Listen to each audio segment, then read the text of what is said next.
गमतीदार पत्र. ऐका वाचा. दारावरची बेल वाजली.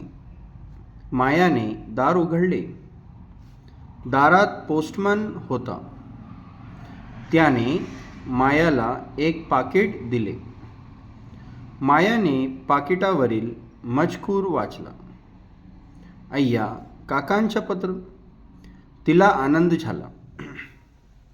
धन्यवाद पोस्टमन काका. मायाने पोस्टमनचा आभार मानले. दार बंद केले. मायाने पाकिट उघडले. आतील पत्र बाहेर काढले. पाहते तर काय, आत कोरा कागद. तिला आश्चर्य वाटले. काकांनी कोरा कागद कसा बरं पाठवला असा विचार करत माया रेश्माच्या घरी गेली. रेश्मा, हे बघ पत्र. काकांनी पाठवलं आहे. मायाने पत्र रेश्माला दाखवले. अगं, काकांनी कोरं पत्र पाठवलं? काहीच लिहिलं नाही त्यावर. रेश्माने पत्र हातात घेतले. तिला त्याचे नवल वाटले नाही. तिने एक मेणबत्ती घेतली. मेणबत्ती पेटवली आणि रेश्मा मेणबत्तीच्या ज्योतीवर पत्र धरू लागली.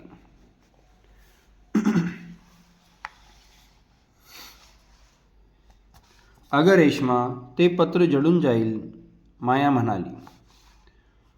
अगं, ह्या पत्राची एक गंमत आहे, बघ तू, रेश्मा म्हणाली. तिने मेणबत्तीच्या ज्योतीवर ते पत्र धरले. ज्योतीच्या उष्णता त्या पत्राला मिळाली. त्यावर अक्षरे दिसू लागली. मायाने आनंदाने टाळ्या वाजवले. तिने पत्र वाचले. तिला खूप आनंद झाला.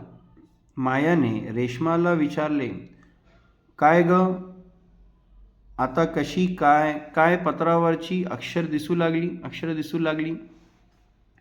अगं माया, एक लिंबाच्या रसाचा उपयोग करून कागदावर लिहितात. लिहिलेला सुकल्यावर कागद कोरा दिसतो. तो कागद उष्णतेवर धरल्यास त्यावरील अक्षरे पुन्हा दिसू लागतात आणि आपल्याला ती अक्षरे वाचता येतात. रेश्माने मायाला कोऱ्या पत्राच्या गुपित सांगितले.